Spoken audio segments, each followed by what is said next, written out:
Hunt news 24 में आपका स्वागत है। मैं रवि गुप्ता आपके साथ। हमारे स्टूडियो में इस समय वशिष्ठ तिवारी जी आए हैं। गोरखपुर में ये दवा व्यवसायी भी हैं, समाज सेवक भी हैं। हम इनका अपने स्टूडियो में स्वागत करते हैं। बहुत बहुत धन्यवाद गुप्ता जी। मैं हंट न्यूज को विशेषकर धन्यवाद देता हूं कि इस महत्वपूर्ण टॉपिक पर बात करने के लिए आप मुझे बुलाए।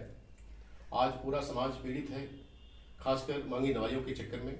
मैं इस पे ये जानना चाहता हूं कि आप दवा व्यवसायी भी हैं और अधिकांश समाज का गरीब वर्ग जब आप बीमार होता है या कहीं कुछ भी उसकी ऐसी स्थिति होती है कि उसको हॉस्पिटल जाना पड़े, चाहे एक्सीडेंट से हो या फिर किसी भी एन के प्रकरण, तो कहीं ना कहीं महंगी दवाइयों के चलते गरीबों का ये कहावत है कि खेत बिक जाता है, जीवर बिक जाते हैं।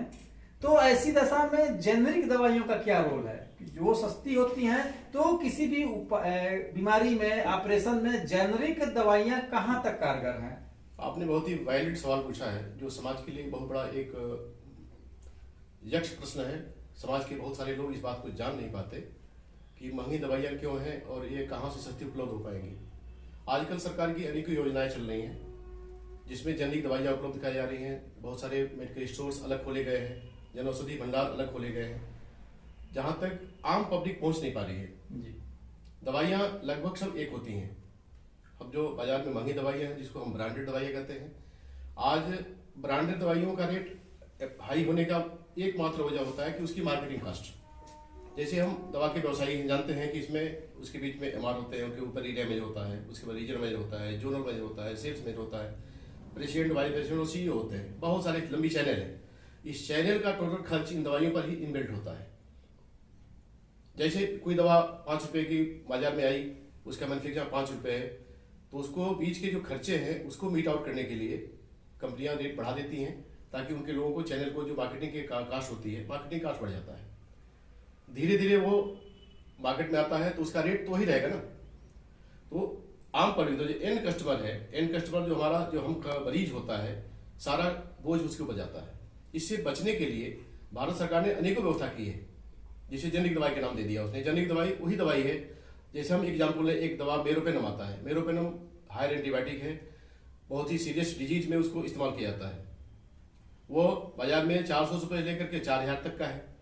जो ब्रांडेड है 4000 रुपये का है, वही जेनरिक में आपको 400 रुपये मिल जाएगा। दोनों का काम एक है, लेकिन जो ब्रांडेड दवाइयां हैं उसमें मार्केटिंग कास्ट बढ़ा जोड़ करके उसका दाम आगे बढ़ जाता है और वो सब लोड आता है मरीज के ऊपर। तो जो गरीब मरीज है उसको जानकारी हो नहीं पाती कि हम जेनरिक ब्रांड कहां से पाएं। तो जेनरिक ब्रांड पाने के लिए उसको जनौषधि केंद्र पर जाना पड़ेगा। जितने स्टोर सरकार ने खोला वहां जाना होगा, तो उसको दवाइयां सस्ते मिलेंगी। आज भी आप मेडिकल में चले जाइए, उसके अंदर मेडिकल स्टोर है जो जेनरिक का है, जेनरिक दवाइयां उपलब्ध है।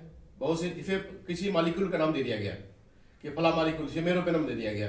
अगर हम मेरोपेनम का जो जेनरिक नाम होगा तो उसका नाम जेनरिक होगा, लेकिन वही ब्रांड जो ब्रांड होगा, ब्रांड का एक नाम कुछ और होगा। उस ब्रांड को पाने के लिए डॉक्टर्स पर्चा लिखते हैं, फला ब्रांड चाहिए। तो बाजार में जो बड़े मेडिकल स्टोर हैं वो ब्रांड देंगे तो उनका हाई एमआरपी होगा, कास्ट ज्यादा होगा। विशेषकर कोई इसमें डिफरेंस नहीं है, जेनरिक दवा भी उतना ही काम करती है। जो जेनरिक दवाइयां का वो असर होता है और जो ब्रांडेड दवाइयों का असर होता है, उनमें क्या अंतर होता है? सर, कोई फर्क नहीं होता है। आप अगर उसके बेस में जाएंगे, वही फैक्ट्री जेनरिक दवा कोई बनाती है, वही फैक्ट्री ब्रांडेड कोई बनाती है। ब्रांडेड का दाम सिर्फ इसलिए महंगा है क्योंकि उसमें मार्केटिंग कास्ट जुट जाता है, बाकी कोई वजह नहीं है। तो इस तरह आपने देखा कि वशिष्ठ तिवारी जी ने, जो कि स्वयं दवा व्यवसायी हैं, उन्होंने एक बहुत महत्वपूर्ण बात बताई कि जेनरिक और ब्रांडेड दवाइयों में मामूली सा अंतर होता है। मुख्य अंतर होता है, लोग जान नहीं पाते हैं कि दवाइयां कौन सी यूज करना है, दवाइयां वो कहाँ मिलेंगी। और जहां ऐसी बातें आती हैं कि लोग जान नहीं पा रहे हैं ग्रामीण इलाकों में, वहां ऐसे जनप्रतिनिधियों को ये उनका कर्तव्य बनता है कि वो लोगों को जिस तरह अन्य सरकारी योजनाओं के बारे में बता रहे हैं, वैसे ही दवाइयों के बारे में ही बताएं।